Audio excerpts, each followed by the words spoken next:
Well, my name is Napoleon Bell, and I'm from the Franklin County Sheriff's Office, and we'd like to welcome you to the 8th Annual Neighborhood Best Practices Conference. Give yourself a round of applause for making it here this morning. It is so good to see all of you here this morning, this bright and early in the morning, being able to get engaged to each and everyone's community to be able to make a difference for all of the city of Columbus, Franklin County, and the state of Ohio. Before we get started, though, I would like to take just a moment in silence that we can think of and send prayers out to the people in Las Vegas, their families and friends, also those who have been struck with the multiple hurricanes, that we give a moment of silence to those who we have lost and those that are struggling through this.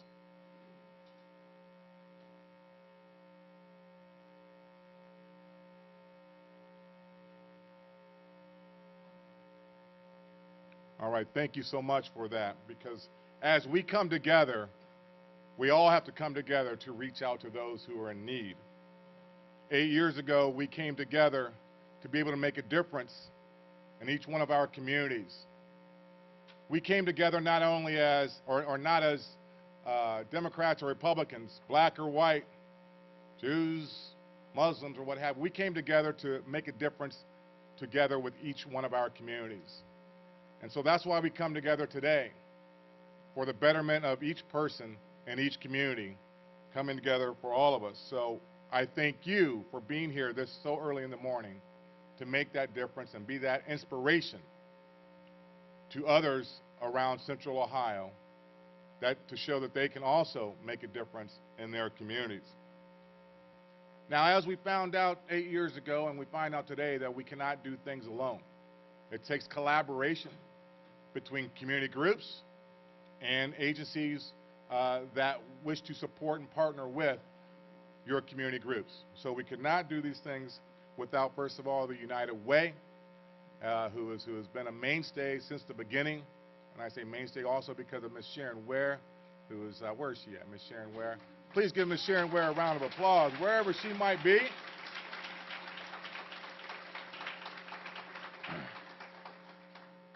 She was one of the founding members definitely in this. And also City Council has been a stalwart in coming together and partnering along with the Department of Neighborhoods. Fifth Third, I know, was there since the beginning also, sponsoring the food and what have you. Also Lowe's has been there since the beginning. And then also our community and civic stakeholders. You know, we cannot do this alone. But we hope that by coming together that we then spread what you hear and see at this conference. So I would like to thank all of you for that. Now, this year's theme is strengthening families, strengthening neighborhoods. Key word is strengthening. So none of us are weak, but we want to continue to strengthen and get better and come together. So I talked about the United Way, right? I talked about the United Way and their impact and their partnership, that we could not make this happen without them. So if I could bring up Mr. Ryan Edwards from the Neighborhood Partnership Center. Please give him a round of applause.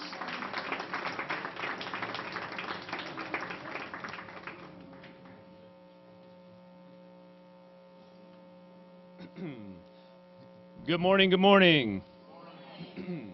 Welcome to the 2017 Neighborhood Best Practices Conference. I'm Ryan Edwards from United Way of Central Ohio.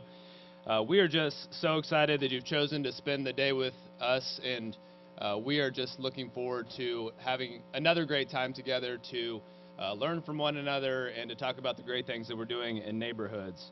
Every year we do challenge ourselves to provide a new experience for you so that you're learning new things that you can take back into your community. A few things that our team heard from last year that you wanted to learn about this year were, what are the resources and activities that are available for community leaders? How trauma impacts our residents and communities and how to address it? How parenting programs can strengthen family and community? How collaborative partnerships of faith-based and community organizations can help youth and families thrive? You're going to find those updates in today's program, and I just wanted to pass that along to you to let you know that the committee's listening. We try to get better every year so that you guys can have the best experience possible when you join us on this important day every year. So thank you to that. Thank you to the committee. I do want to take this opportunity to shine a light on our conference committee. Again, Napoleon mentioned, but really guided by my colleague at United Way, Sharon Ware, and other members of our team, Jennifer King, Sandra Bowden, our important partners from the city of Columbus, namely Gail Gray. I've seen a lot of Gail in our office recently, committed community volunteer, Lois Mayer, and many other committee members. So if you are on the committee, can you please raise your hand and be recognized?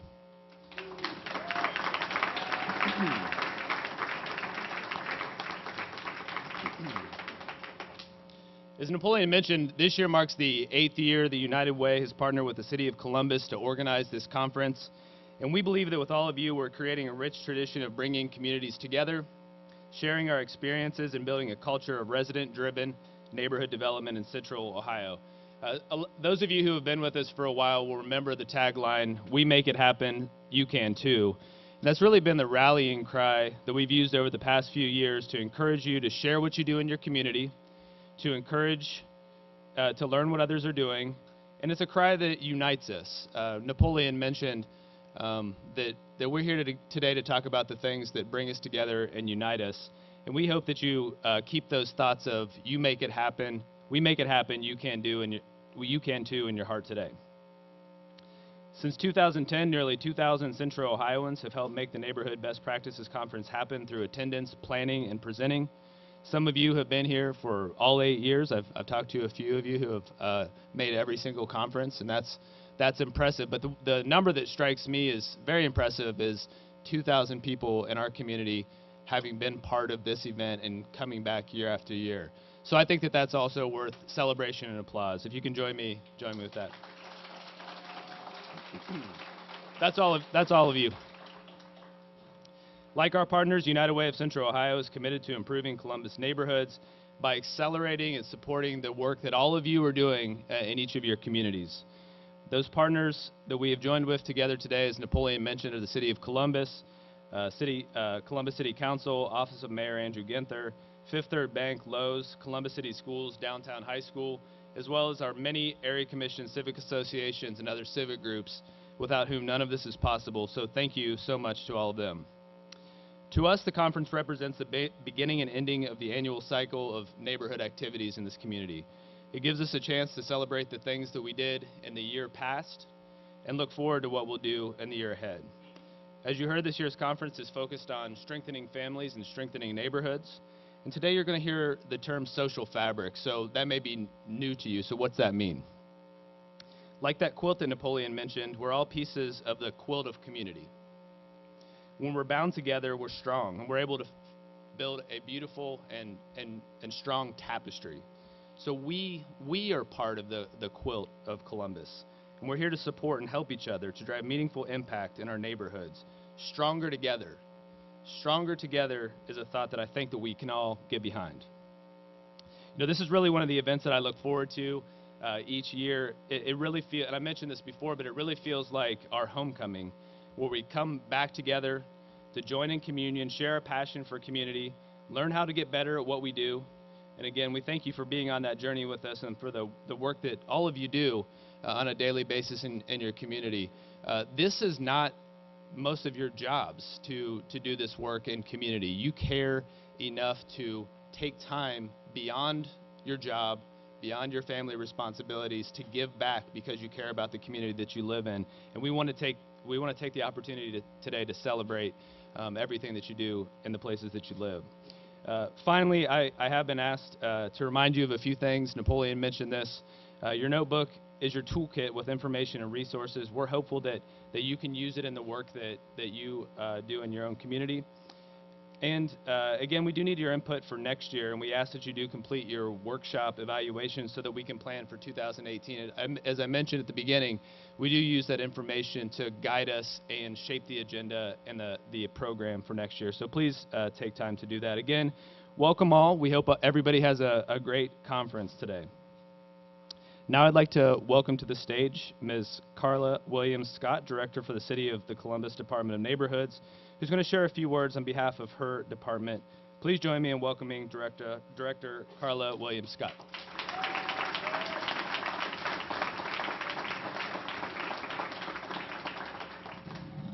Good morning, everyone. Again, as Ryan mentioned, I'm Carla Williams Scott, Director of the Department of Neighborhoods, and on behalf of our Mayor, Andrew J. Ginther, I'd like to thank you and welcome you to coming to this conference. The Mayor will be here later on today to share remarks with you. But there's a couple things I just want to share with you about our department. We are the newest department at the City of Columbus. We were just a year old in July. And the mayor's vision to create a department where we focus solely on neighborhoods, strengthening our families, strengthening our communities.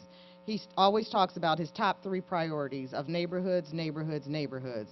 So that makes us happy. It's a little job security for my team and I.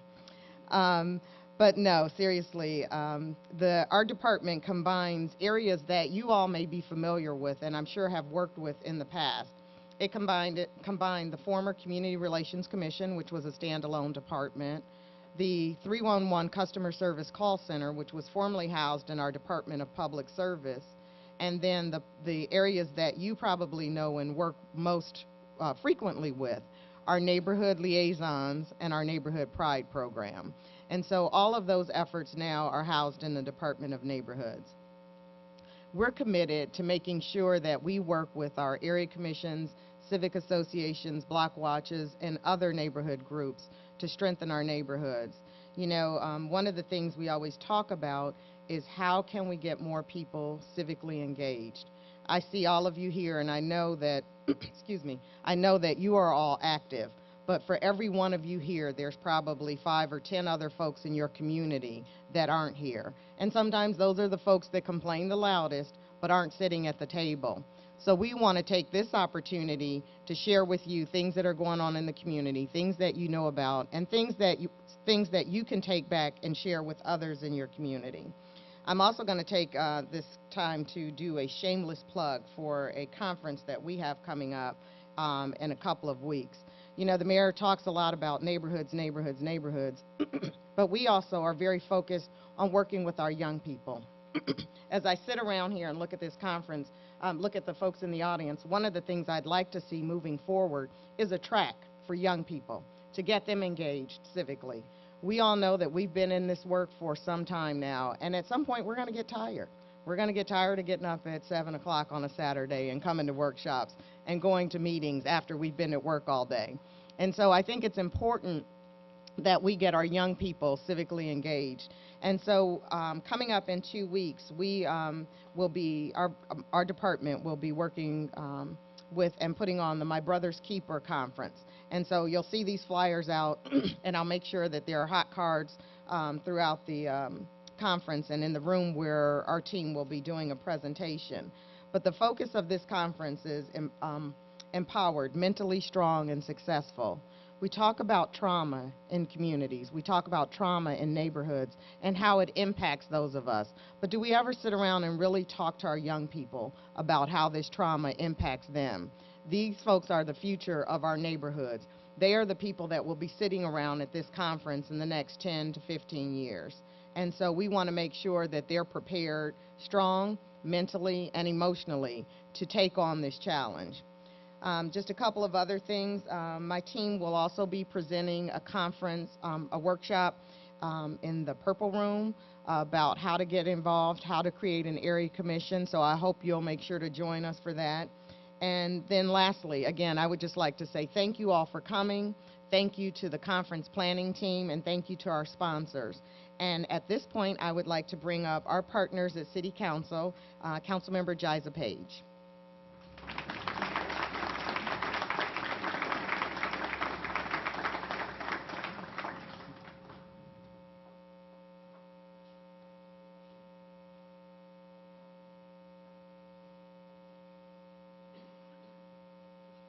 Again, good morning, everyone.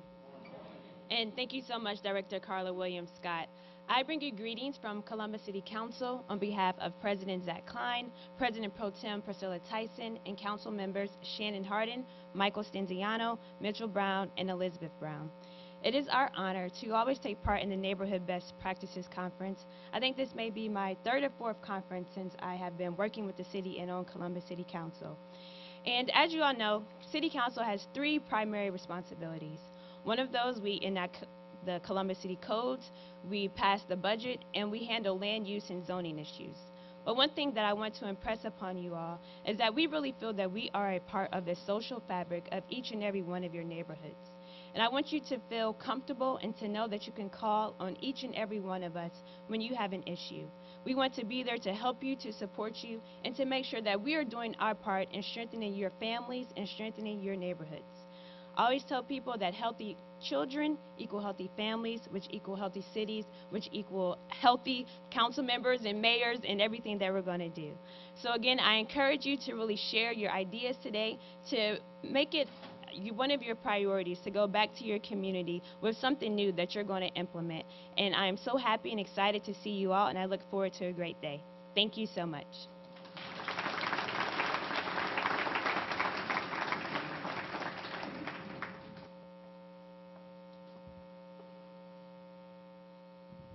Okay, thank you so much, Councilwoman Page. So we have reached that point. You know, I told you we were going to have some dynamic speakers today, and so looking forward to this next speaker. Deborah Johnson, a.k.a. DJ the Sports Mom, is an accomplished educator, inspirational speaker, author, and storyteller. Debra is a parent advocate with a passion for educating parents on her documented process for successfully creating a plan for a child's school and career success. She's the president of Goal Minded LLC, which is an organization that reaches out to parents and students at all levels to help them maximize their talents. You know, Debra was also the 2011 NFL spokesmom for the Campbell Soup Company's Address Your Heart campaign.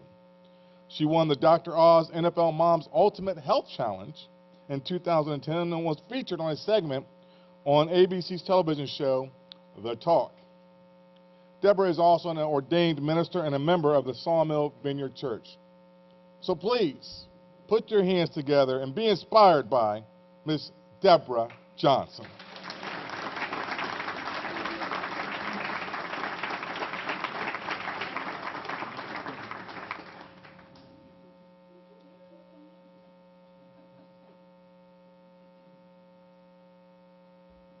Thank you so much, and good morning.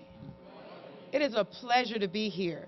It's a pleasure to spend some time talking about what's near and dear to my heart, and that's neighborhoods, that's communities, and most importantly for me, families. I want to first take time out to just recognize Sharon Ware, who I have known for a long time. I had the pleasure of meeting Sharon when she was a student in one of my classes at Columbus State, and this woman just had such passion for the community, for what she was doing. It didn't surprise me as I watched her career move along, and then when she got to United Way and start to do the things that she's doing with neighborhoods. And I just know the reason why we're here has a lot to do with Sharon. I know there's lots of parts that come into that, but a lot of that has to do with her, and so I'd like for us to give her another round of applause.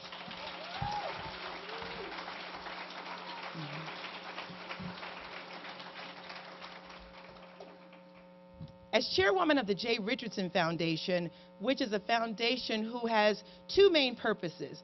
It's pretty simple, and our first purpose is to help to make sure that young people have a personalized plan for their own success. And our second thing is to help parents make an authentic connection with their children. That's something that's real near and dear to our heart, and it started with my son and I coming together to make sure that we were making an impact in our own community. A lot of you may not know, but my son was drafted, but before he was drafted, he was recruited by Ohio State. And he had the privilege of being able to play D1 football there. And as exciting as that was for our family, we're a sports family. All of our kids at some level played sports. We had two sons who were D1 athletes. but it was just a huge responsibility for a young person at 18 years old to walk into a role of having name recognition, face recognition, being 18 and being a kid and having this happen. That was our first encounter after being in Columbus, and we had been involved with different things, but as a family, we took on how can we make life for our son in this arena and life for other parents in that arena. How could we grab onto that and make that work better? And who knew that the very first year that he was there, he was recruited by Coach Tressel.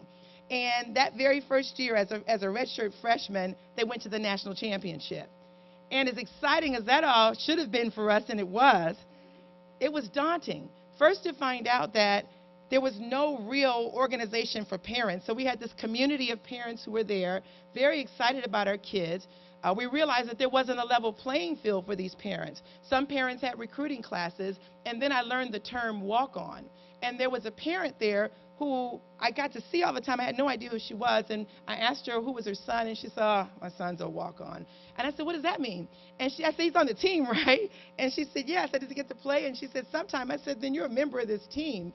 And I started being concerned about, wow, there are parents who are feeling disconnected. And that's a whole city, 50,000 students there, and a situation where there's a spotlight on the parents, but they come from all kinds of backgrounds, places. We found out that there were parents who couldn't come to the games, and I would say to myself, my mama doesn't come to see her kid play at an event that big. Who could miss that? And this woman, I see the husband come, and I kept wondering, where is the dad? Then I found out the mama was in Fort Lauderdale, Florida, and she couldn't get there. And her kid was here. And when children got sick here, often their parents were not there and able to see about their own children. And so that year when we won the national championship, and we realized quickly that the parents were not organized, that there was not a celebration for us at the national championship because there wasn't a role for us to play at that point, that Vern Mangold and myself, his son was a center, we got an attorney, started a 501c3 just to address the needs of parents at that time. And it was a slow going. As you all know, anybody here who's ever started an organization, no matter how noble it seems to do it, usually there's only a handful of people who are willing to help out. But thankfully, that mama who told me, Jan Baker, that her son was a walk-on, I called her up. She happened to be in the Bees. I literally got a list from Coach Tressel's secretary, Debra, and she said, well, here they are, 105 sets of parents that I could reach out to and see what we could do. And I didn't have their email addresses.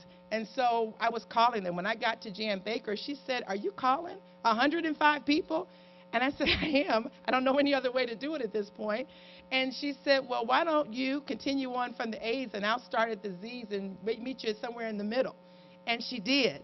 And before we knew it, and we had all kinds of responses. And I know you as community activists, you know what that's like when you're knocking on door to door, when you got something that you care about so greatly, and you start reaching out to people, and they start questioning your motives and want to know why you're calling them. And they may not even answer your phone. And now with caller ID, they don't answer your phone at all. So there I was calling people, and they were saying, who are you again?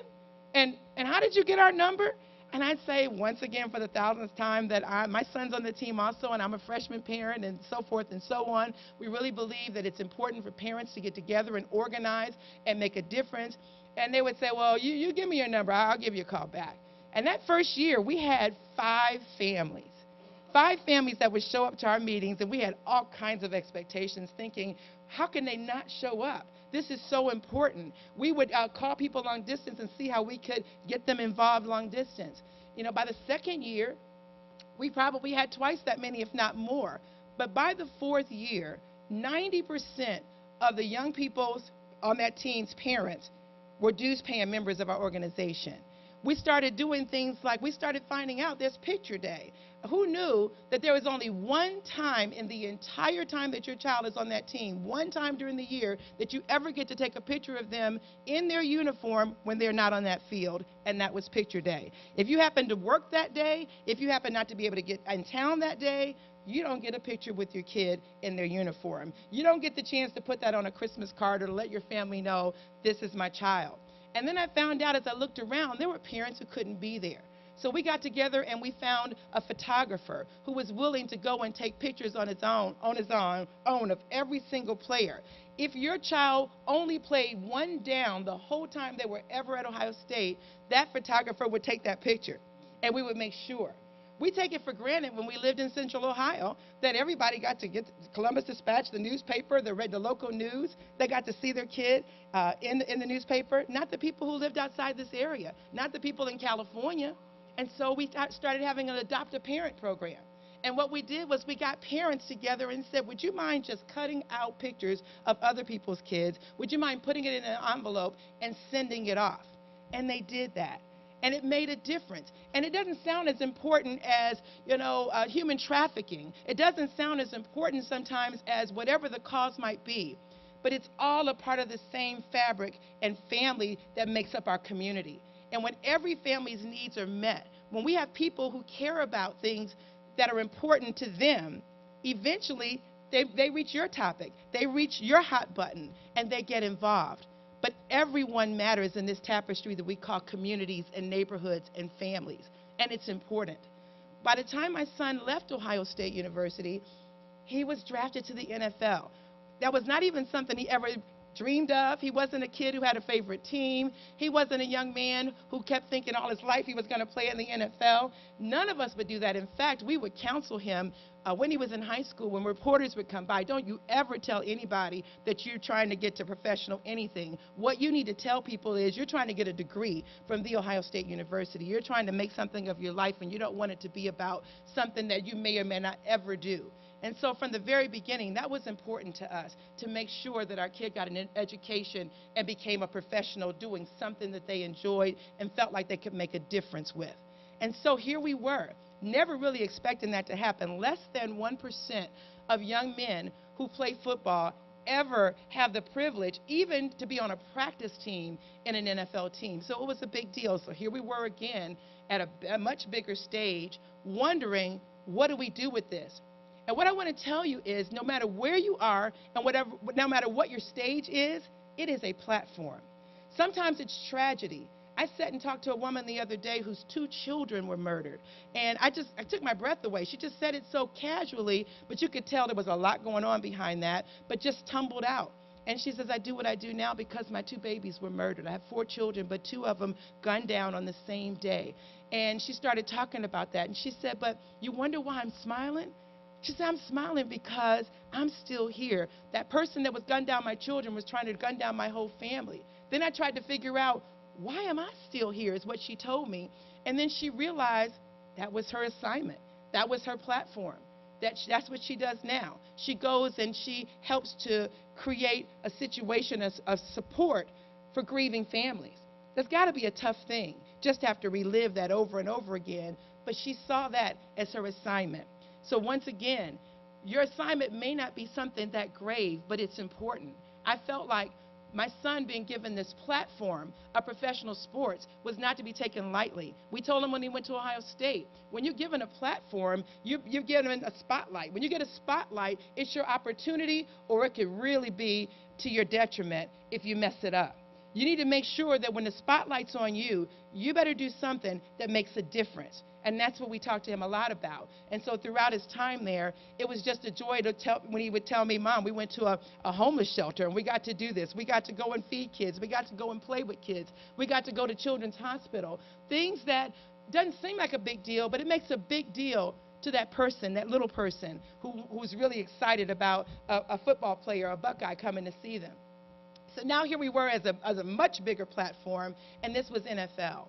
And the very first thing we thought of was, how do we make a difference at that level? What do we do that will make an impact? Because at the end of the day, it's a short career. At the end of the day, it's not even like being a Buckeye. At least around here, there's a huge community of support for our team, and we do all kinds of things around that, and people think we're crazy, and we do that. But in the NFL, if you think that D1 sports is a business, the NFL is a real business.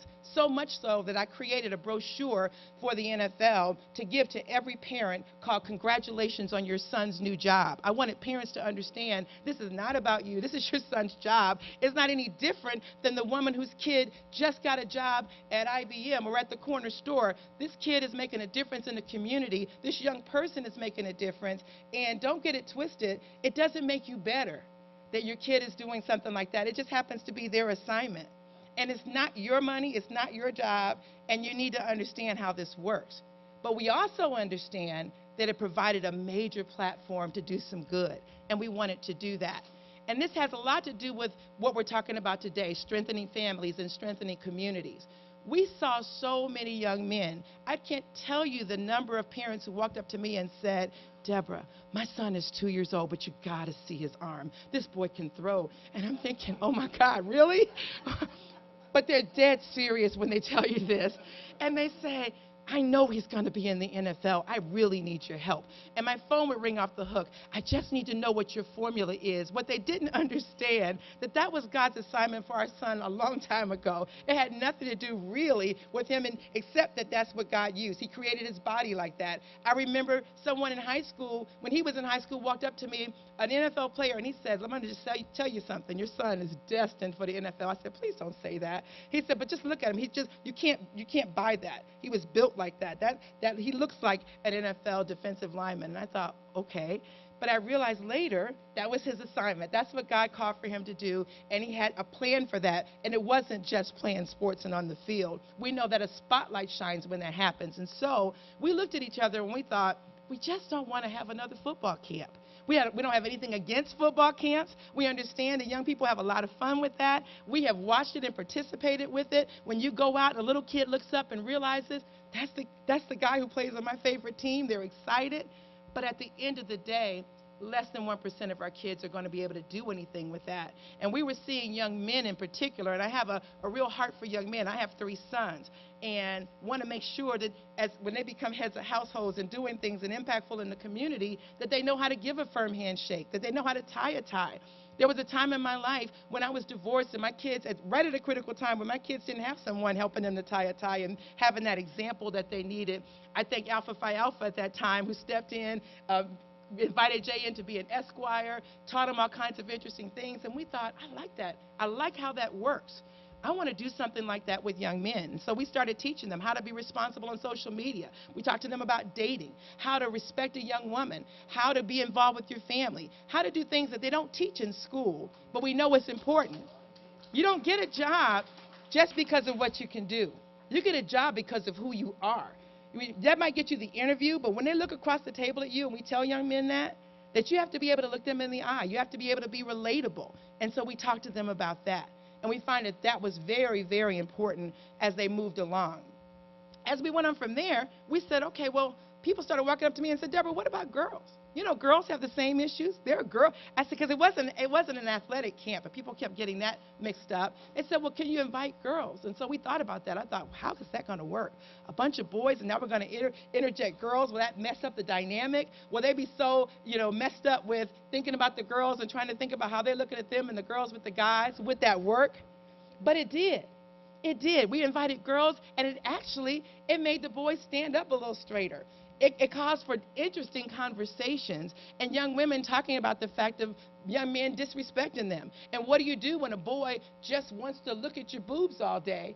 And my son looked at this young woman and she says, well, maybe that's what you were fishing with. He said, maybe if that's what you're using to attract the young men, that's probably why they're interested in it. Maybe if you started fishing with your mind and not your body, you would get guys who want to do that. And that was real interesting. It made a difference. It really did. Before we knew it, the young men and young women were talking. We had a focus group, and I was just amazed at young people who were so candid with an adult they didn't really know, with other young people they've never met in their lives, and they started telling me things like, my dad's not in my life. I know him. My mom's remarried, but this big old guy, this guy must have been like 6'4", almost 6'5", and he looked in this little group of young people, and he looked at them and said, I cry at night just wishing my father would pick up the phone and call me. I don't know why my father doesn't want to spend time with me, but it's hurtful. I had another young woman who I'll never forget, and I met her in this room, and that's how she got involved with this. I was here for Fran Fraser's Rise Sister Rise group, and this young woman was so animated. And she says, I want to come to your thing. Can I come? And I said, yeah, you can come to the focus group. And she says, you know what, I'm a straight A student. She says, I do really well in school. I don't get in much trouble. She said, but when my grades go down a little bit, my parents never say anything about it. They say, oh, you're smart, you'll be okay. She said, but I need somebody to say, no, that's not okay. She says, she said, my grandmother throws a lot of money at me. She said, my parents are always busy. I love my parents. I love my grandma. She said, but I don't need money. I need them to spend a little more time with me. This was a senior in high school talking like she was a good and grown woman, talking about what she needed. And we started understanding that young people are willing to tell you what they want and what they need if you're willing to listen. We also realized that they needed that partnership with their parents. Then we started talking to the parents. Then we invited the parents into our organization, and what we found out was the parents needed support too. The parents are tired of being beat up on. The parents are saying, Deborah, it's not that I don't want to go to my kid's school, but I'm working 2 jobs, and I'm trying to do this, and I don't make a lot of money, and this is happening, and they can only meet on this day, and I just need some help. Or I don't know what happens when my kid stops talking to me. I don't know what to say to them. Maybe you could help us with that. And so we started a support group. And we meet with parents monthly at a support group, and we just ask them, what's on your mind? What's challenging you? And before you know it, an interesting thing happens. Parents start talking to one another. They start solving their own problems. They just needed support, which brings me to just a real simple thing. If you look in your program, I talk about back to basics. What do we need to do to create a community where we can make that happen, where we can support parents and we can support kids and we can support one another, whether you have children or not? How do we support members of a community to make it work? And it's just very simple. I learned this from my mother. I grew up in the inner city of Cleveland in the 60s and 70s. I was born in 1957, so here I was, born right in the middle of the civil rights movement and watching things happen. I watched our beautiful little neighborhood in Huff, which was a beautiful neighborhood in Huff until 1968 when they set it on fire. And our neighborhood grocery stores were burned up and people's homes were burned up and all kinds of things were happening in our neighborhood. But I watched my mother and the people in our community make such a difference at that time. Real basic stuff, loving on your community. When I talked to Sharon about it's really basic, and I really mean it. Every time I see things that are going on, I said it's not that difficult. It really is not that difficult to change what happens in our communities. It starts, and I tell her as simple as ABC, and the first thing is having an attitude that comes from the heart. You got to care. You got to care about something. You got to care and want your community to change. If you care, you automatically get into this framework where you want to make something happen. I watched my mother do that. My mother retired after 34 years making $17,500 a year. So she didn't make a lot of money, but she made a huge difference because she cared about our neighborhood. And what she would do is go from door to door. We knew our neighbors. We knew everybody, everything from our neighbors, the people who were infirmed. We knew the town drunk. His name was John Hood. We knew whenever we had a community event, he was going to be singing, he was going to be drunk, he was going to be slayed out on the side of somebody's sidewalk or on someone's porch. But somebody would always give John Hood a sandwich. Mama would say, he's harmless, Lord have mercy. Well, I don't know why John doesn't get it together. We knew Miss Irma down the street, and Miss Irma down the street who was just dressed. She was just dressed to the nines, but she was a functioning alcoholic. It was amazing. She would get up every day and go to work. And I tell Mama, Miss Irma pays me to come over and help her with the dishes. I said, Ma, she is so drunk. She said, I know, baby. But they would go down there and make sure she was eating. They'd make sure that when her husband got sick that somebody saw about it. I don't know how old you are, but I didn't even know if it happened in Columbus. But in Cleveland, when somebody died, they would put a wreath on your door. The funeral home would put a wreath on your door, and you'd know someone in that house died. And you start cooking. My mother would start making her homemade rolls. She would start taking stuff over. They'd start an envelope that would go around from our street club, and they would give them money, and they would make sure that things were paid for. When somebody's kid got in trouble in the street, some parent jumped in and saw about it. They didn't have to wait. Rarely did anybody have to call the police. They called on someone in that neighborhood, and people knew, oh, my gosh, you can't do that in front of Miss Carter's house. I don't think Miss Carter ever slept. She knew everything that went on. She told my mama every time we did something. I would come in late from a date, and there was Miss Carter with the light on. Her bed was situated so it's faced out on the street, and she would watch you, and she called me Debra. My name is Debra. Debra. And she would say, does Miss Hubbard know you out this late? I'm thinking, oh my gosh, I'm a senior in high school. But that was Miss Carter. But those were the neighborhoods that we had. Those are neighbors that we had who cared. It was just that simple. The B of that, the A then is having an attitude, but the B is being there when and where that you can. You can't be everywhere, but you can be somewhere, and you can do something. And everybody has a talent, and it takes the entire community to make things happen. So we had people who were doctors, we had people who were ministers, we had people, when I say doctors, they weren't necessarily MDs, but if something happened, they were running out and seeing about it. That was the person that always had the aspirin on them. They always could know how to do something for you, and they were wonderful. We had people who would just jump in and see about stuff. My mother would tell me, you take that broom and you go over there and get that place swept up. I'm thinking, that's not even our house. Why am I doing that?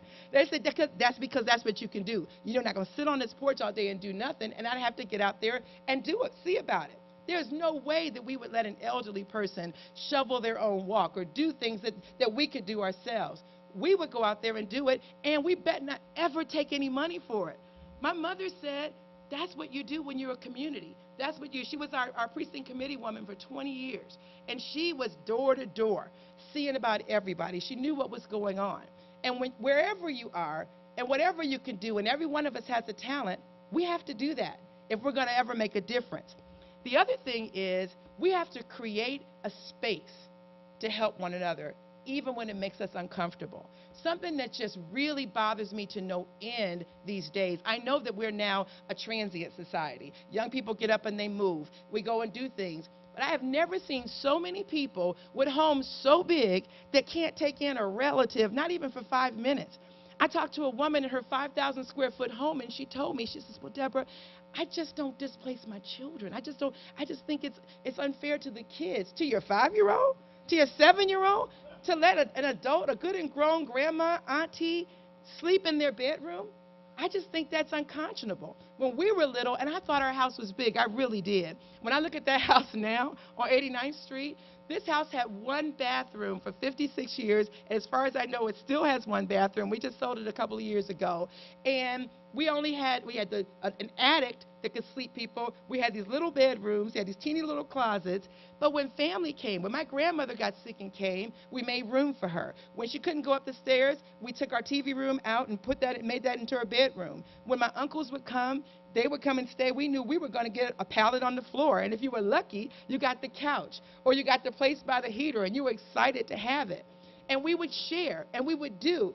Mama never said, well, we can't have them in because we don't have enough. We just made enough. When there was food on the table, anybody was welcome in.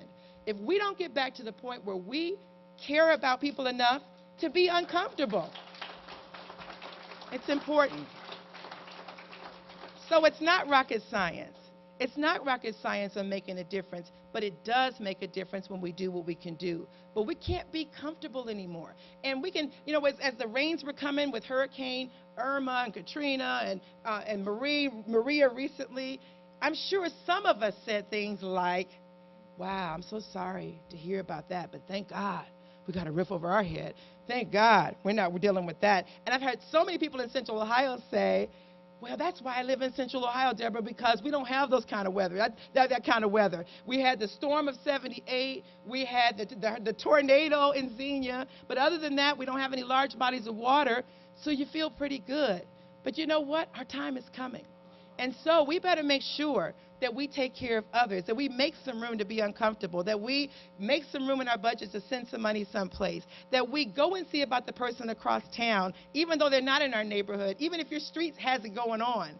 It's so important to do what you can and where you can, because at the end of the day, we're all in this together.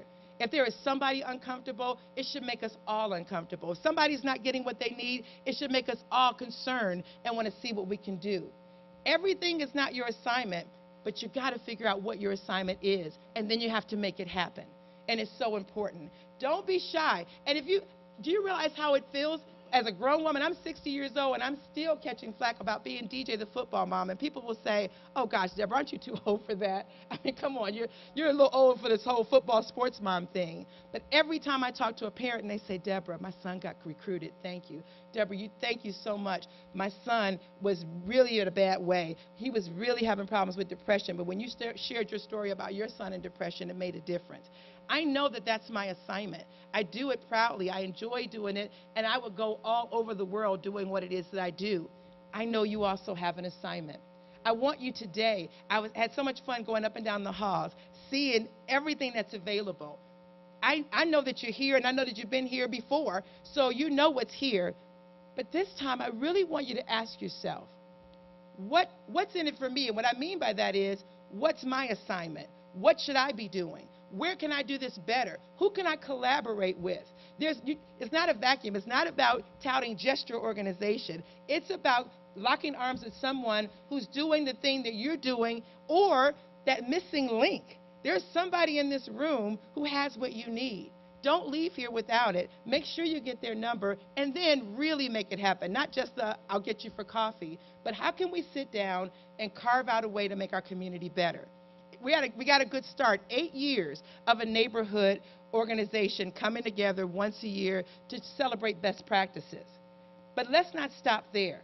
Let's make sure when we pick up and walk out of here, we're walking out with a plan. We're walking out with a team of people that we're going to work with.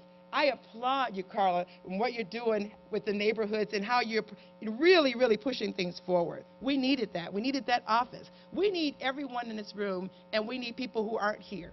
So we hope that you will walk out of this room, lock arms with another person that's not here. Tell them about the conference. Share the information that you have. But most importantly, don't forget, you have an assignment. It's just getting back to basics. It's just as simple as ABC. It is having an attitude and a heart for it. And I know you do because you're here. You know, as B, you be there winning where you can. Today you're here.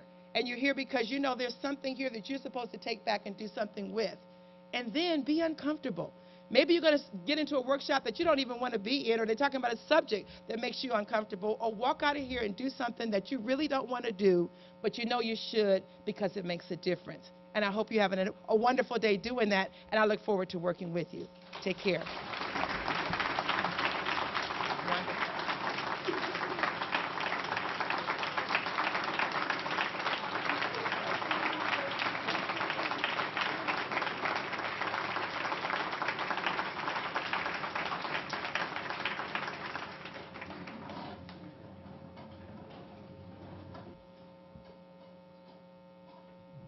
See, she didn't let you down, did she?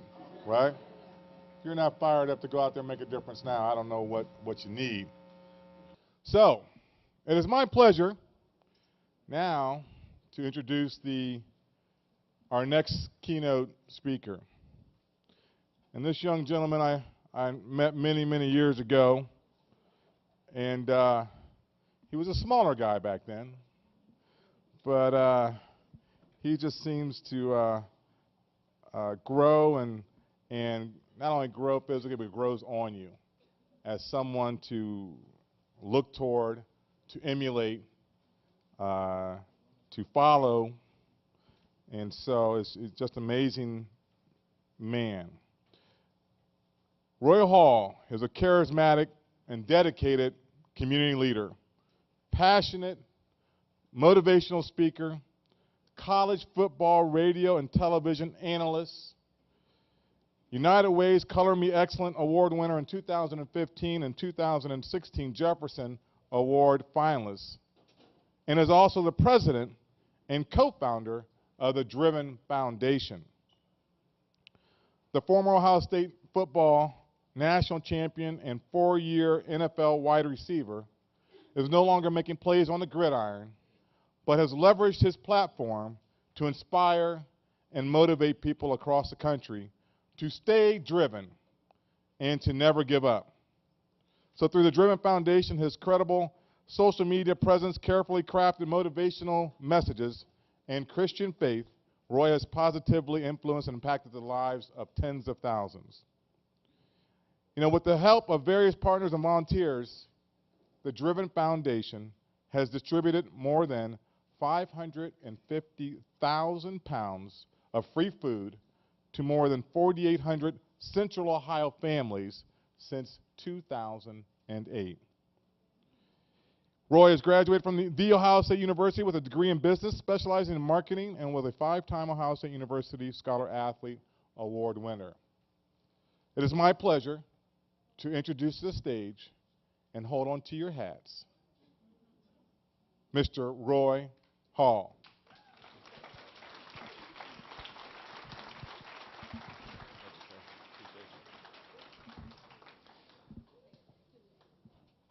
I don't know. He said I was a lot smaller then, but standing next to this guy, you're always kind of small. Holy smokes. Thank you so much, Mr. Bell, for that introduction. And thank you, United Way, Central Ohio, for allowing me to be here today as your second, and I say second because the best keynote went a little bit earlier today, and Ms. Deborah Johnson. And I've learned so much from her. So I'm so grateful to be able to follow her and everything that she's done for my life. And I've known her since I was 18 years old. Her son and I played together at Ohio State, Jay Richardson, and so we've known each other since then. And it's just been great to watch her grow, and it's great to follow her and to try and just really live up to what she would want a son to be. Ms. Deborah Johnson is a mother to all of us who play football at Ohio State. And because of her, there are moments where, you want to quit, you want to transfer, you want to give up. It's times where my mom needed guidance on how to control the young superstar athlete at Ohio State and what to do. It's nothing like moms having a dialogue and narrative to get a brother in order. So that's absolutely amazing. But what I would like to do, if I can, if you will allow me to, is I just want to pray real quick. I just feel it on my spirit to pray for our city and just to pray for what we're doing. This is a battle.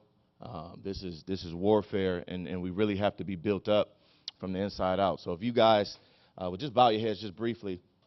And if you don't believe, that's fine. Just pray to whoever you pray to. That's fine. Just listen. That's all you got to do. All right?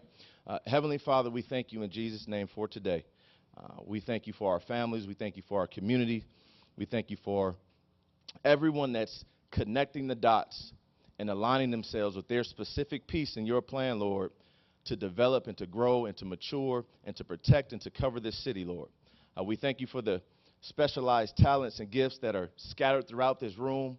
And for the people that aren't here but that are connected to us in our respective organizations, Lord, we just thank you for that connectivity. We pray that they get this message even though they aren't here. We pray that the people of the city get the message, that they get this conference, that they get the fruits of our labor here today. They receive that through our service moving forward.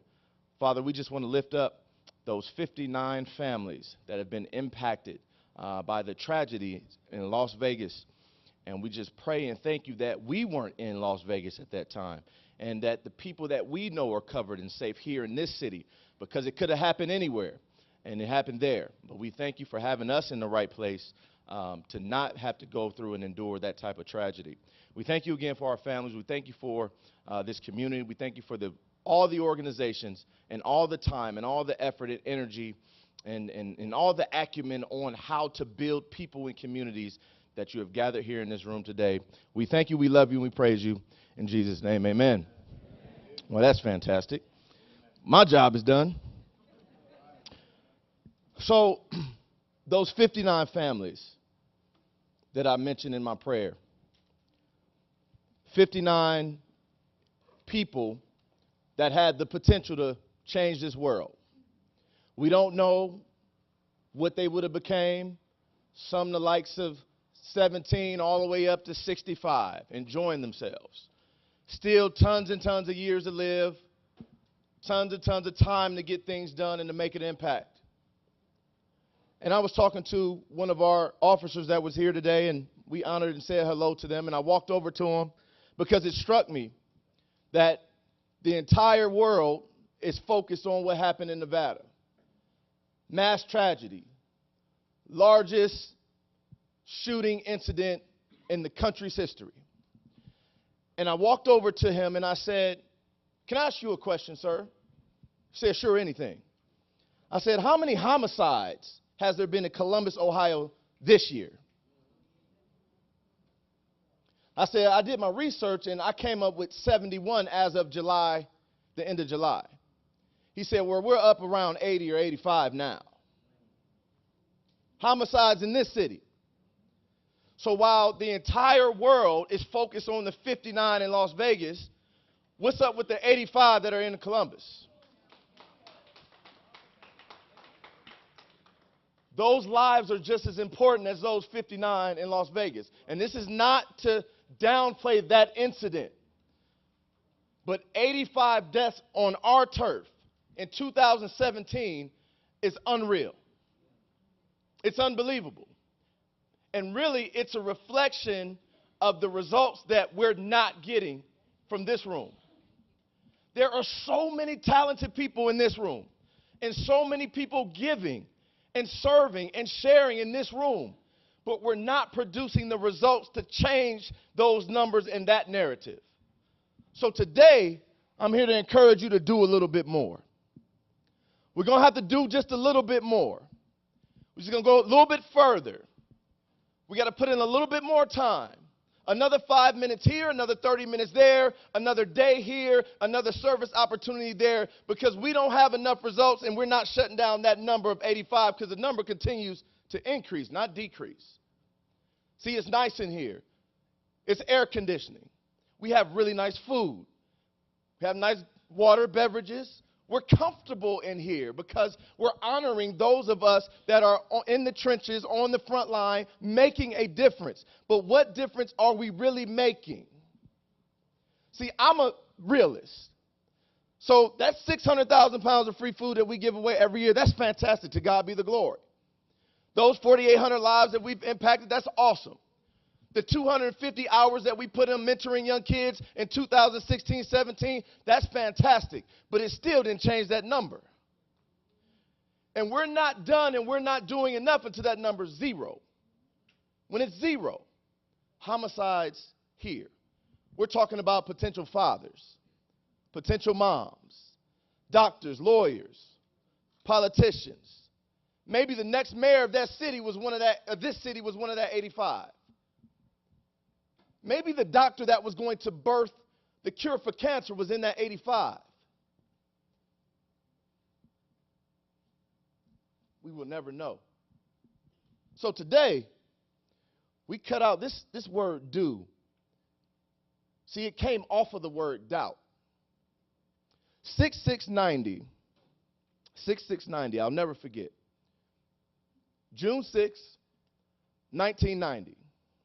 It was the first time in my life that I went from doubting to doing. 6/6/1990. I'll never forget it. I came home from a long day of playing basketball at the age of 7, putting in my work. I wanted to go to the NBA. I dribbled my basketball home, looked forward to telling my mom that I just beat the 13-year-old down the street. It was fantastic. On his court, awesome feeling. I was a skinny kid. 7 years old, but had a little bit of handle, had a little bit of game. Hoop dreams like the majority of the inner city black kids. Cleveland, Ohio. So I come home, I stroll in the house. My house is really, really quiet. It's really, really quiet. Came in when the street lights, right before they came on, right? It's always kind of hard to judge when the street lights are like all the way on, and but it's just kind of confusing. There's never any clarity to that when I was growing up. Because the lights could be on, but it could still be nice out, right? Another different story. However, I walk into the house, walk through my kitchen. Our house was about 1,200 square feet. 999 Caledonia was my address. I walk in, but it was very, very quiet, eerily quiet. So I get to the bottom of the stairs, and I knew what was to come. I knew what I was going to witness. I just didn't know the severity and how much it would touch the rest of my life in that particular incident. Because on 6/6/1990 was the first time that I had to face my fears. It was the first time that I had to actually do something to make a difference. I walked up the stairs going to the second level of my house. I walked up. My mom was on the floor in the fetal position. My dad was standing over her. See, he had just took his fist. He was built like me, 6'3", 250 pounds, and he punched my mom in the face so hard it broke her nose and her jaw simultaneously. But I saw it happen. I heard it happen. And for the first time in my life, I had to do something about it at 7. And so when I walk up and I'm shielding my mom and she tells me that everything will be okay because that's what moms do, they take care of you. Try and make you believe that what you saw didn't really happen.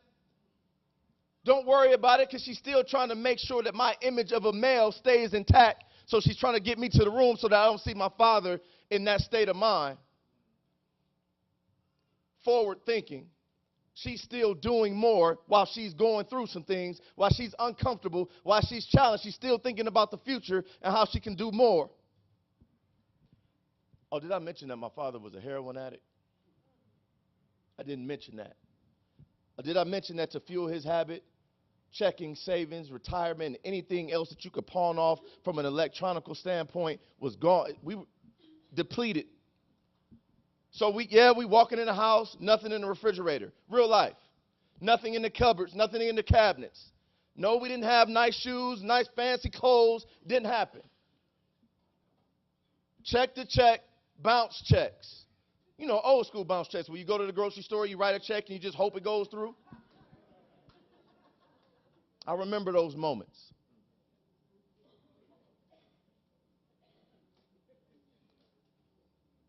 My dad started his habit when he was in the 7th grade. Started his marijuana, and you know how that goes. My mom and dad got a divorce. That was one of about 20 incidences that I saw my mom get slaughtered like that. But on that day, I stood up to my dad. On that day, I made sure that I protected my mom, and I stood up, and I stood at this tall and I looked him in the face. I won't go into all the gory details, but just understand that my mom didn't get the worst of it that day. But I was bold enough, and I was courageous enough, and I was strong enough to understand that I could do more than I thought I could. When I put someone else's life in front of mine, I could go further than I could ever imagine. So from that point on, I started making my life about other people. So when I challenge you to go further and go beyond, I'm saying get outside of the comfort zone and get outside of what your resume says, get outside of what your expertise is, and go further. Figure out how you can give more. Figure out what else you can do with your talent and your skill set. I get it. I know this is the group that gives. This is the group that goes. This is the group that volunteers first. I understand that, but we need to go further. We cannot be we're comfortable right now. We're comfortable. We got to make some more sacrifices. Let me show you something. 98% of all inmates on death row come from a fatherless home. 90% of all homeless kids and runaways come from fatherless homes. 80%, a full 80% of all males that rape and or have anger problems, guess where they come from? 71% of all high school dropouts, guess where they come from? 63% of all suicides come from where? 40% of all incarcerations, fatherless homes. 1 out of every 3 young black males is expected to go to prison in his lifetime. For you math majors, 33%. 1 out of every 3.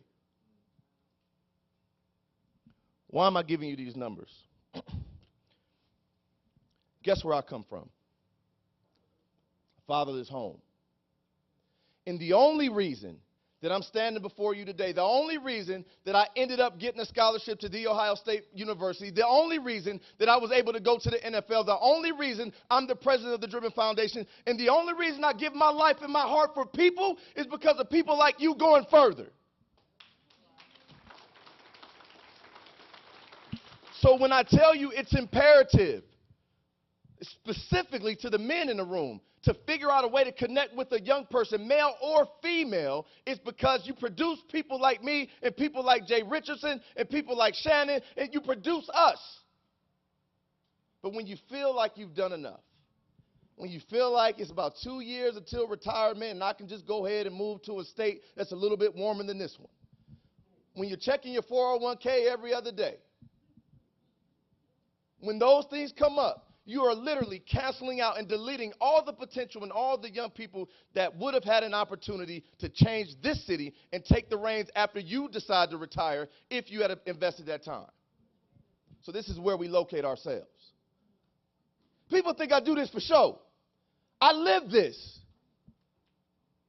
I need you all just as much as I needed you all back then. There were 2 or 3 people that stepped up, but those 2 or 3 people saved my life. I'm supposed to be in prison.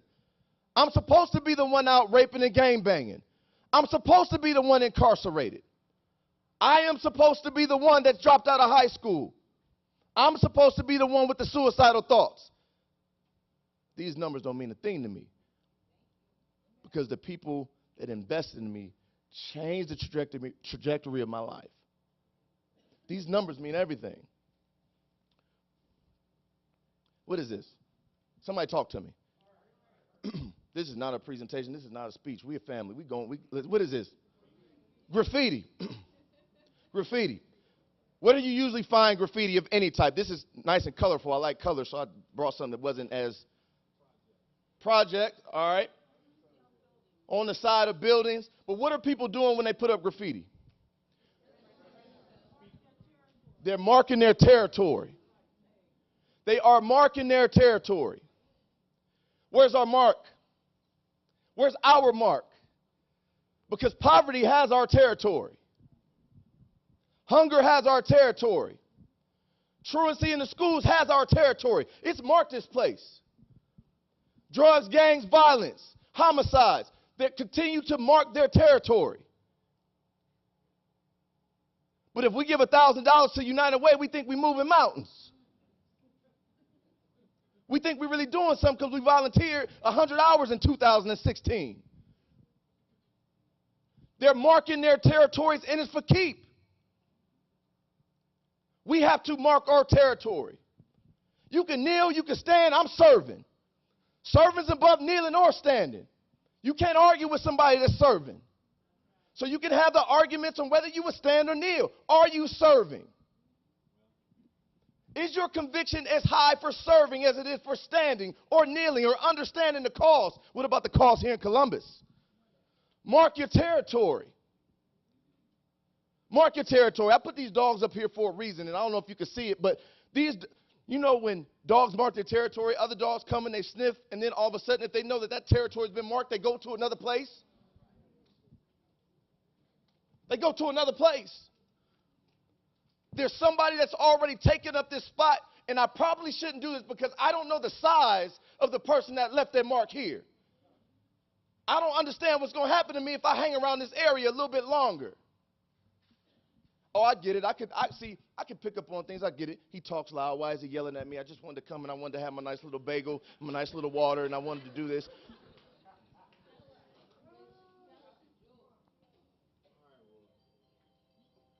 And that might be the problem. We're not loud enough. We're not bold enough. We're not courageous enough. We don't want to project our voice enough because we want to sit back and be comfortable. No, my job is to make you uncomfortable. We demand it from the military. We demand it from our football teams. We demand it from your personal trainer. You want everybody to push you, but when it comes to service, you got to figure it out. I'm telling myself because I got to do more. I'm 33 years old. I'm going.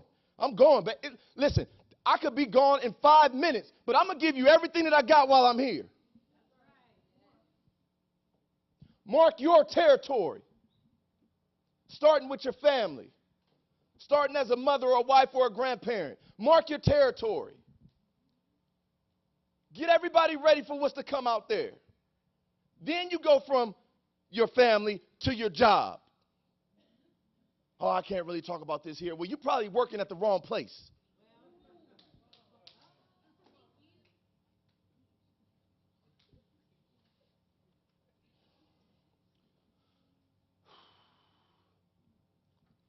Last year, this is one of the ways we marked our territory. So we had 32 men that adopted, so to speak, and mentored 25 students at Moeller Elementary right here on the south side of Columbus. And this is my man, Ace. Part of what we do in that particular program is teach the kids how to read the stock market. And Ace here picked Activision as his stock. Well, from January 1 to May 30th, Activision, which you probably guys don't know, Call of Duty, Grand Theft Auto, all the video games that all the kids play. 47% gain in 6 months. Activision. Ace won some Beats headphones because he picked the right stock.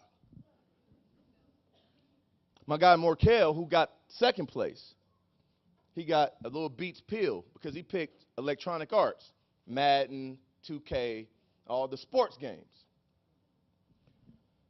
This is how you leave your mark.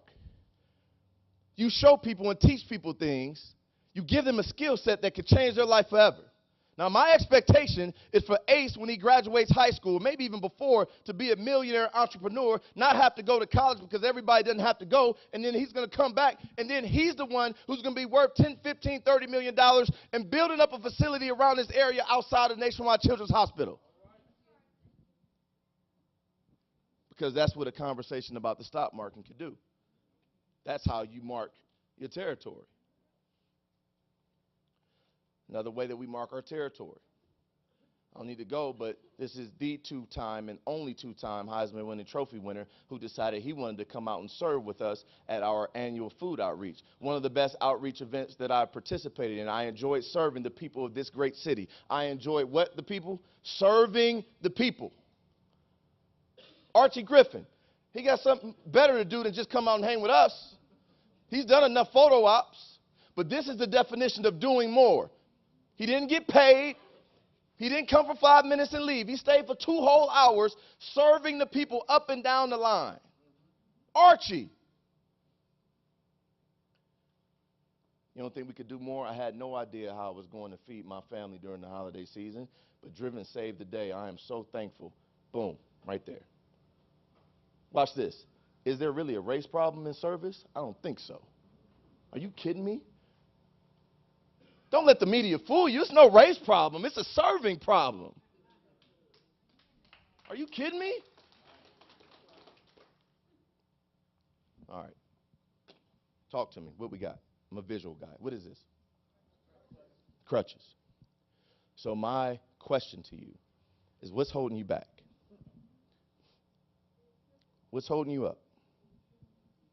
What's keeping you from doing a little bit more? What's keeping you from having that conversation with that young person? What's keeping you comfortable? What's keeping you right now in your head questioning, what does he know? At 33, I have way more experience than he has. What has you in that space right now? What's keeping us from going out and serving? What's keeping you back? What excuses do you have? Excuses have been and always will be the crutches of the uncommitted. So the question is, how committed are you to changing this city? Crutches. Excuses or results. You can't have both. We know that. You're going to have to X out those excuses. Tell me what you see right here. Take 30 seconds. I got about 10 minutes left. Take 30 seconds. Son or father bonding. Just yell them out. Talk to me.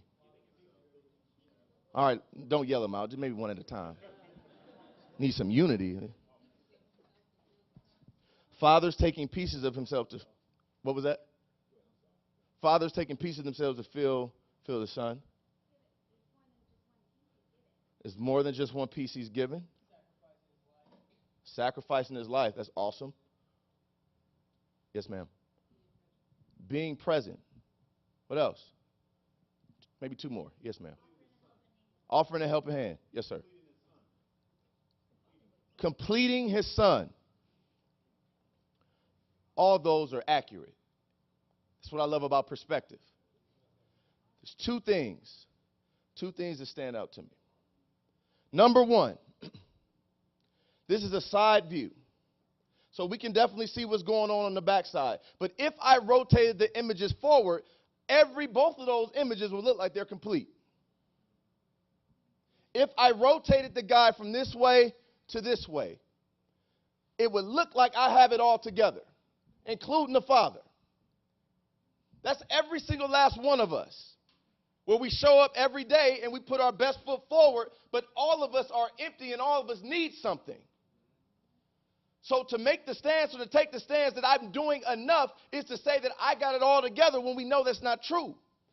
So in order for you to get what you need to keep giving what other people need. And somebody will come and fill you up. But what really stands out to me, and this is one of the main reasons why the likes of all of our organizations haven't taken over the city yet, is because all of us, me included, have egos.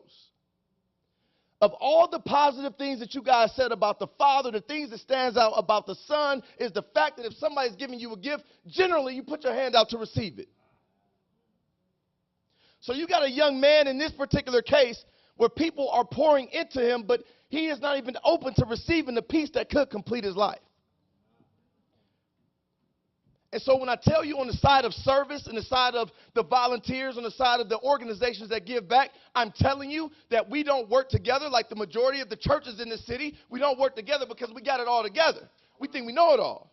So we're not able to receive from people that may look like us, that may be a little bit different than us, that may be a different organization, have a different mission, because we got it all together, so I'm going to keep my hand down. And that's why they're able to mark their territory.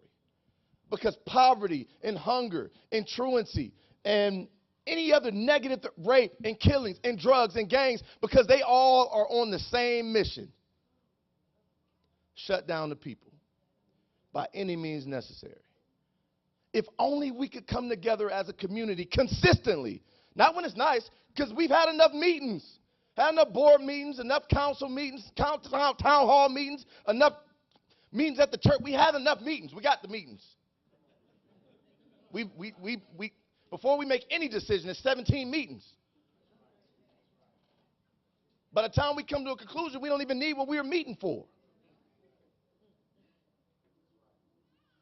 Why don't we just go do? Just go do it. Just go do something. Forget the board meeting. They're not volunteering anyway. You leading the project. Go do something.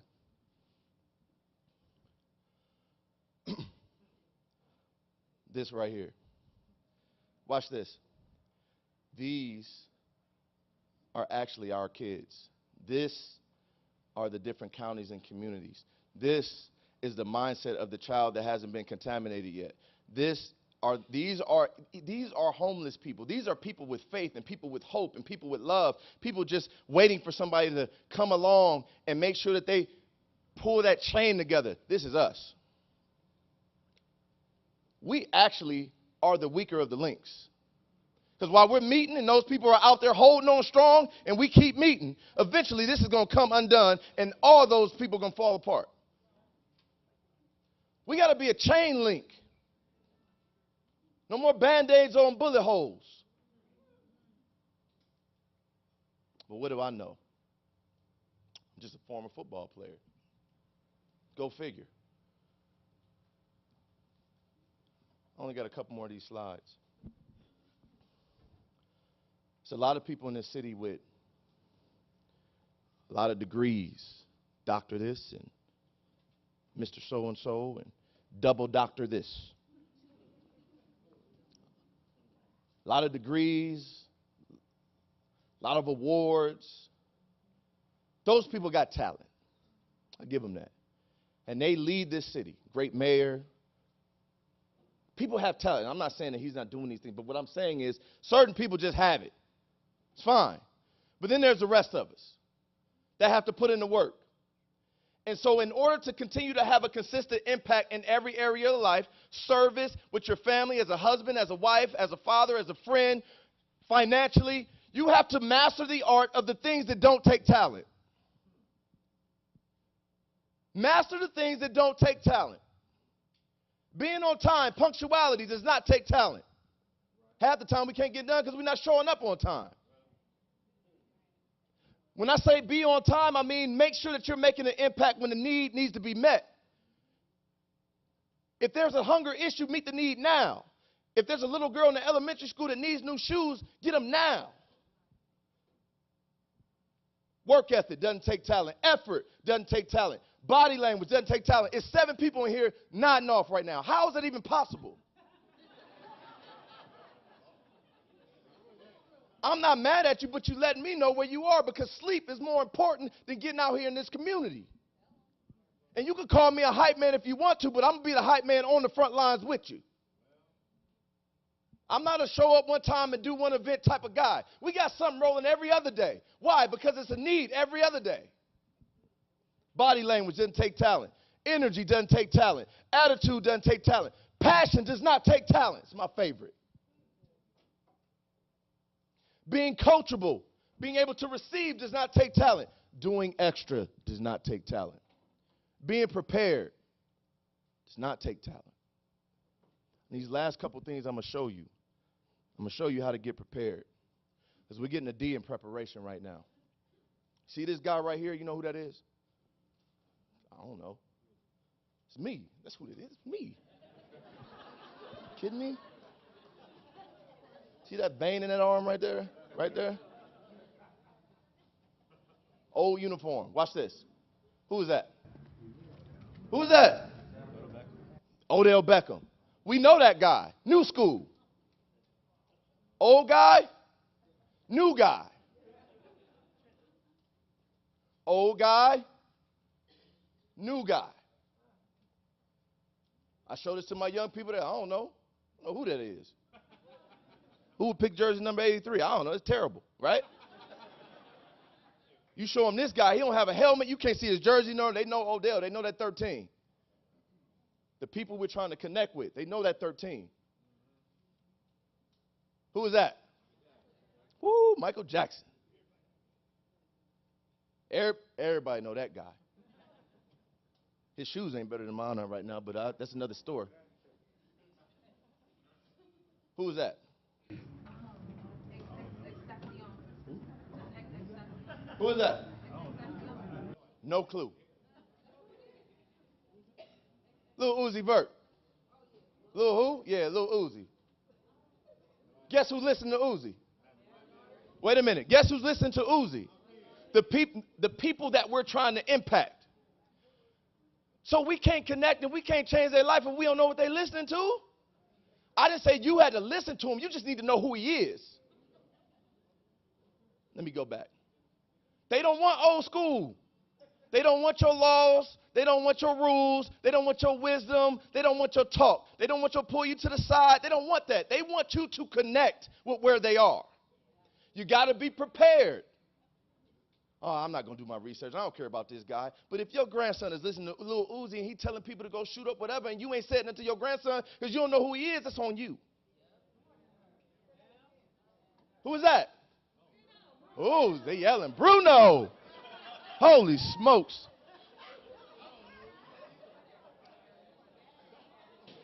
I say we need to serve the community. They're like, yeah, that's nice. Bruno. I was at the concert. Bruno. Who was that? We got one person there that's 21 Savage. You're like, man, Lil Uzi Vert, 21 Savage. I'm confused. Guess who listened to this? All the millennials, all the young people. It's 6-year-olds at Windsor. It's 6-year-olds at Moeller. It's 6-year-olds at Buckeye Middle School. All listen to 21 Savage. That's my point. They can listen to whoever they want to. Because your mom and daddy probably didn't want you listening to Michael Jackson. The point is not to criticize the way he looks, the way he acts, what he's talking about, because you don't even know who he is. The whole deal is to be prepared to connect with the people that we're serving. No matter how old you are, you got to research these people. Who is that? We know Beyonce. Do you know who that is? Cardi B. Oh, wait a minute. Okay. All right. Maybe more people watching Cardi B. She got the #1 song in the country. Name's Cardi B. But guess who's listening to this lady? So are we prepared? Remember this?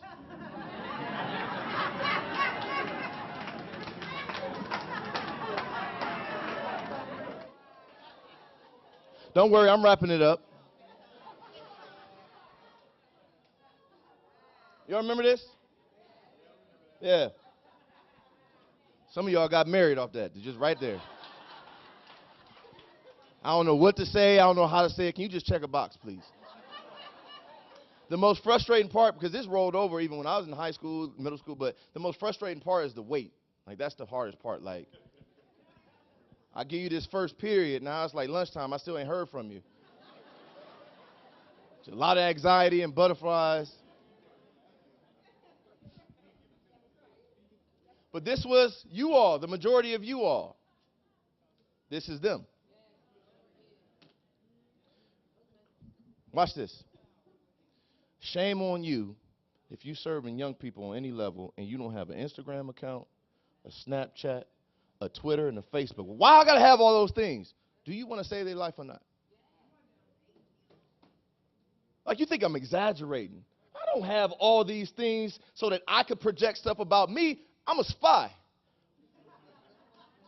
Anybody that I'm serving and I'm with, I make, man, what's your IG? What you on the gram? Okay, what's your Instagram? Give me that handle. You on Twitter? Oh, you on Facebook? Whatever. Watch this. Even the people that I serve and volunteer with, they all on Facebook. So as soon as somebody pull that, I'm hanging out, I'm doing this, I'm doing that, saying inappropriate things or whatever it may be, oh, I can't serve next to you, brother. Because you tried to trick me when you came and volunteered at my event. But see, I know your character, and I can't serve with you consistently long term. I can see everything. So if you're trying to connect with anyone, just Google how to do it. Just know how to do it. And it's going to make you uncomfortable. I don't need it. I don't need to look at it. Yeah, because you're thinking about it for you. But everybody that you come in, that's how you connect. That's how you connect with your family. That's how you connect with employees. That's how you know who to talk to and how to talk to them. You don't know how to talk to your boss, but if you get on there and understand that your boss loves fishing, maybe you could go out and get him a bass or something. This is how they communicate. You got to master it. The things that don't take talent. Can you master social media? It takes about 20 minutes. All 5 of them. 20 minutes. Got 168 hours in a week. Can you give 20 to master this so that you can impact some people long term? Real quick. I'm not going to go over the actual definitions of these, but if you don't know what the word lit mean, it's everything Netflix and chill, on fleek, on point, turn up, or turn. If you don't know that language, you're not going to be able to make a difference. All you got to do is Google what teens say, and all this stuff comes up. Did you know that Netflix and chill, let's see.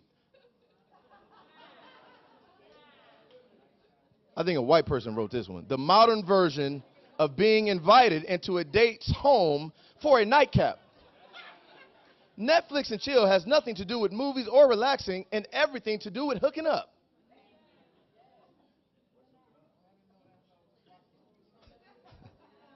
He said was hooking up.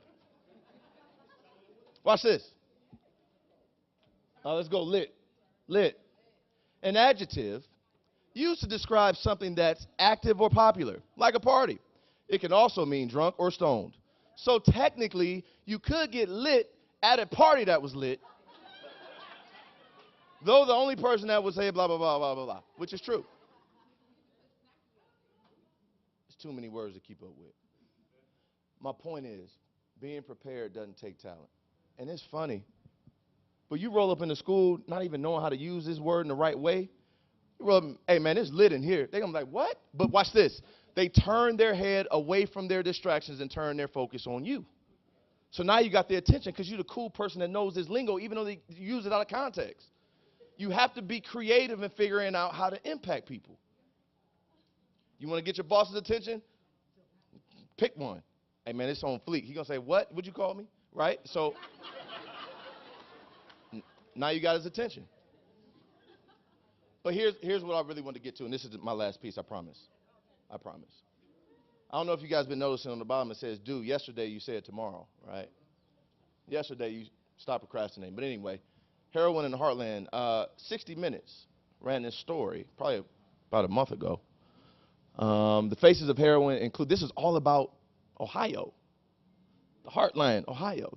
60 Minutes, just like a month ago. The faces of heroin include the young, middle to upper class, and suburban. What was once thought to be primarily an inner city problem is a national epidemic.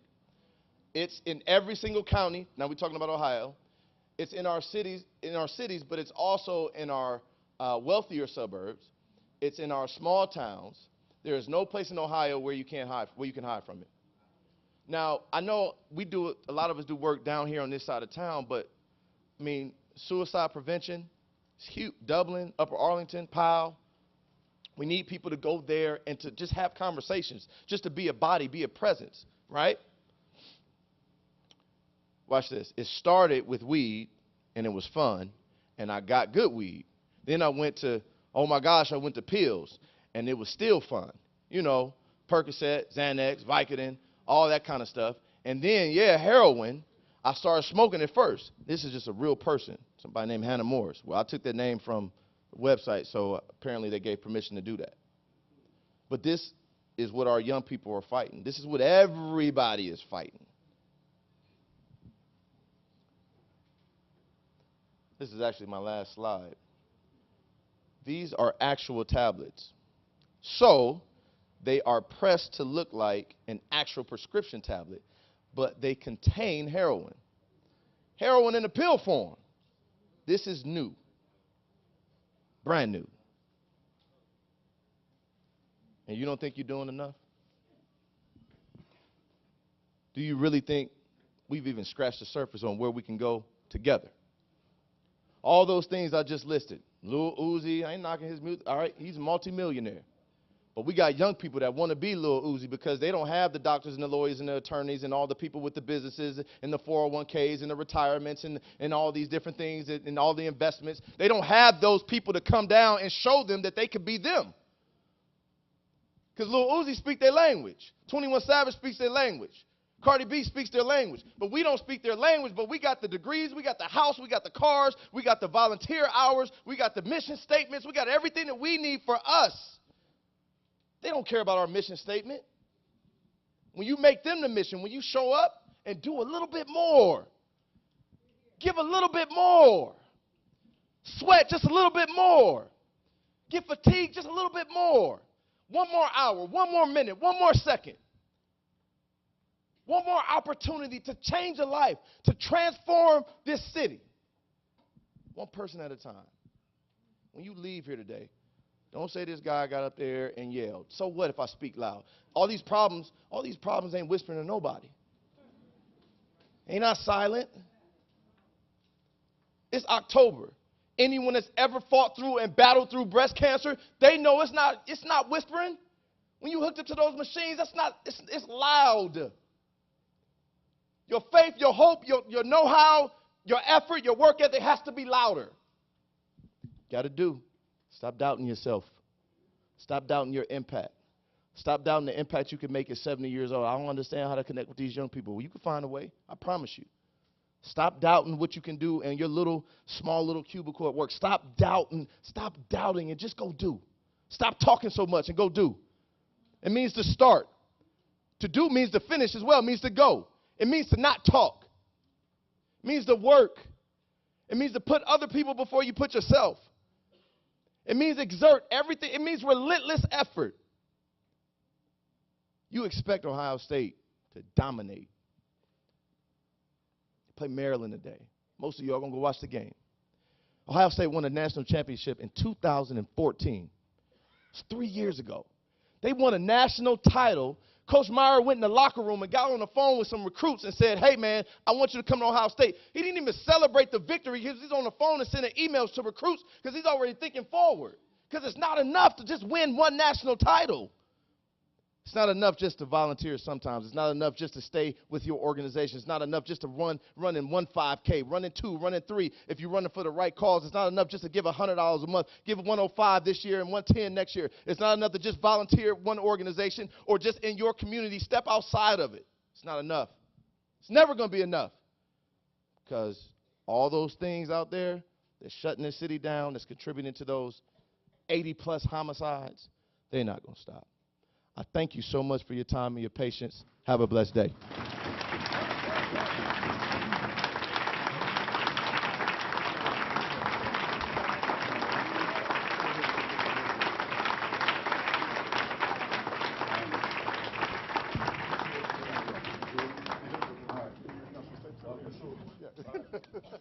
No, you can. I told you. Did I tell you? See. He also does, Roy does a lot of those conversations at OSU also. And you can check him out on, what's your website? StayDriven.org. StayDriven.org. Now, I want to hold him here for just a couple of seconds because I know sometimes we have some questions for some of our speakers, and we do have just a few minutes. So is there any questions out there for Roy about what he's speaking on and or anything, his illustrious career, what have you? Do we have any questions out there by chance? I know. In the back.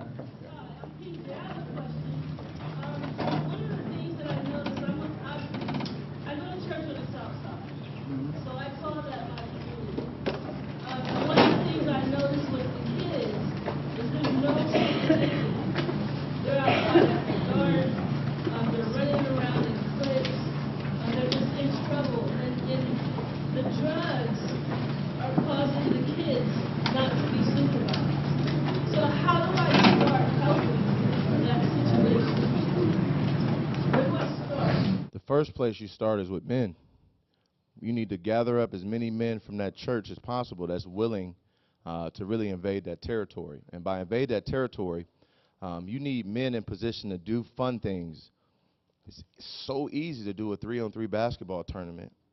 It's so easy to rent out the local space and do a video game tournament. That's all they do is play video games. You take a dollar amount and say it's going to be a $500 cash prize to the winner of this tournament. I promise you, you'll get 40, 50, 60, 100 youth to invade on that. And then once they're in the facility, now all of a sudden you can say and do and engage with them however you need to. But right. And so that one obviously is going to be changed because they're with you, which is absolutely amazing. But it's just the creativity.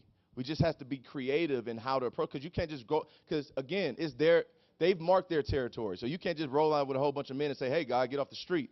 But what you can do is find out what they like, where they'll be, and then create atmospheres where they can come and they want to come to you, all right? Video games is huge. Music's another, all right? So those are the things that you can do to start to do and game plan on to try and get their attention first, because they got enough people telling them what they should be doing. They don't want to hear the likes of people just coming down and telling me I'm doing wrong. Can you meet me where I am? Can you meet my need, right? And so, and that's what our church preaches, is to meet people where they are, right, in their reality. Good. But what about the drugs? Well, that's a whole nother conversation. But the drug piece, if you have to choose between my relationship with you and my relationship with the drug, I will always choose my relationship with you if I know you're not going anywhere. So the drug is a viable option because that's consistent. If I have somebody come into my life that's just going to leave a month from now, just came down to tell me what I'm doing wrong, and then I never see him again, there's really no reason for me to connect. So if you have a relationship with a person and you're building a relationship through events or whatever it may be, then all of a sudden you can have that conversation where it's like, hey, it's either me or these drugs, and chances are they will choose you because you're meeting a need for them internally. Okay, Lynn? Speaking of meeting people where they are, I just did an experiment with my nephew. It usually takes him about a day or never to text me back. I texted Little Uzi and is it 24 Savage? 21 Savage. You almost got it. Texted back in less than 30 seconds. There you go. Look at God moving. It's awesome. She said she texted her nephew, I believe. Nephew, and it usually takes him a whole day to text her back. She texts Lil Uzi in 24/7. She meant 21 Savage. And he texts in 30 seconds. 30 seconds. Anything else? All right. Great. Awesome. All right. Once again, a round of applause for Mr. Roy Hall. And be sure to get on his website because he does do a lot of presentations that there's free of charge and what have you, motivational. Him and Antonio Smith, right? Do these presentations at Ohio State, and it's just amazing. And really, when you need to be uplifted and re-energized and thought-provoking, as you heard today, please go out and take a look at that. So we have Ms. Carla Williams-Scott, the Director of Department of Neighborhoods. I turn the mic over to you. Thank you, Napoleon, and thank you, Roy, for those very, very encouraging words. If you guys want to hear them again, remember I talked to you earlier this morning about our My Brother's Keeper conference coming up on October 21st. He will be speaking there at Franklin University. But at this time, it gives me great honor to bring up to the stage my boss, my friend, our mayor, Andrew J. Ginther.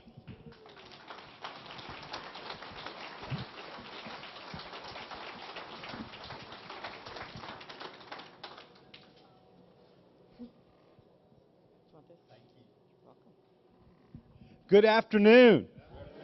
Well, I'm thrilled that today's focus is all about neighborhoods, neighborhoods, neighborhoods. My top 3 priorities, and I know your top priorities is neighborhood and community leaders. And I know today has been all about strengthening families and neighborhoods. So I figured the best way for me to show up was in true daddy gear. We literally were just picking apples at Lynn's Fruit Farm with my daughter's gymnastics team. So I came straight from there. So I'm a little out of my traditional uniform. But I know I got a winning team on my head. How about those Indians? But it is great to be back with you, and so excited. We have such a great group of folks from across this great city. And a great partnership with United Way, the city, the county, all of us working together because we know that strong families make for great neighborhoods. And great neighborhoods are what makes special cities. When you look across the country, the strongest cities in our country are ones that are made up of distinctive, strong neighborhoods. And we know the foundation of those neighborhoods is the quality of life in them and the strength of the families that are in those neighborhoods. And that's why Celebrate One is such an important initiative of ours. That's why we've been working so hard with Habitat for Humanity and Homeport and so many other great partners in the neighborhoods to make sure we're continuing to build safe, affordable housing in our neighborhoods for working families. And continue to invest in the quality of life of our neighborhoods in all different ways. You know, wanting to focus on making sure we're offering different pathways for young people. And something that we're still very focused on is how do we make sure that young people see themselves in a successful future. The fact that still in this county we have nearly 21,000 young people. By a partnership with Columbus Foundation, the United Way, and Franklin County Job and Family Services. 20,500 kids between the ages of 16 and 24 are not enrolled or attending any school or class or program and are not working. 20,500 in our county. Not only is that a huge missed opportunity for us with respect to workforce and economic development, but what are those 20,500 young people?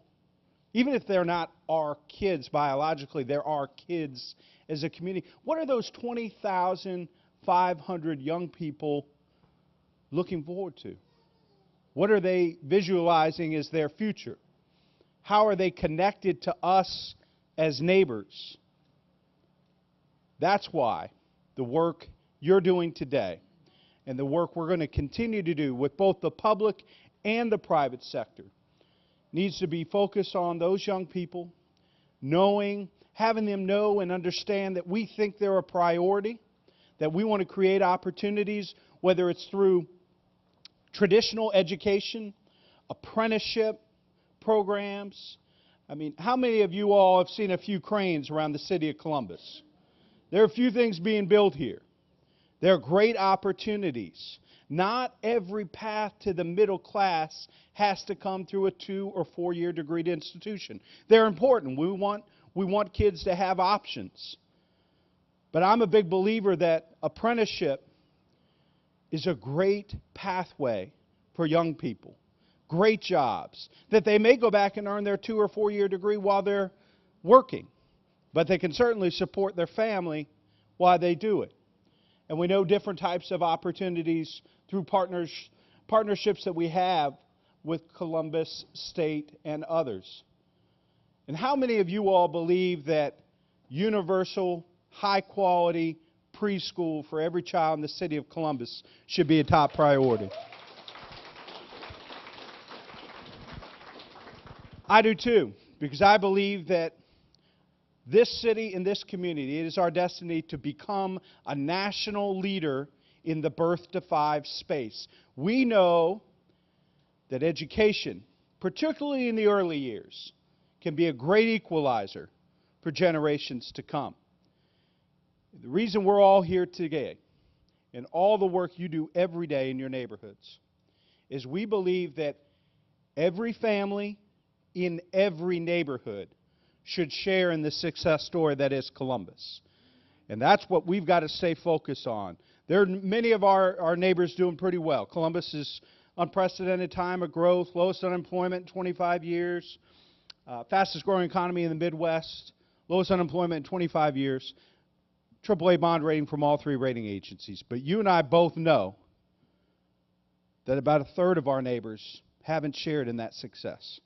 They have not felt the recovery, even at this point in 2017.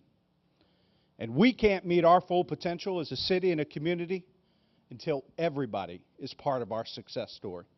So that's why you're here today. I know that's what you're passionate about. That's what we're going to remain focused on, because we can't meet our full potential as a city and as a community until we can say we truly are America's opportunity city, where you're more likely to go from poverty to the middle class and beyond than anywhere else in America, right here in Columbus. And that we have the largest middle class of any city our size in the country. That's when we can call ourselves America's opportunity city. And that's why you all are here today. Thank you for everything you're doing. Thank you for what you're doing in your neighborhoods. Have a great rest of the day. And we appreciate everything you're doing for the city of Columbus. God bless.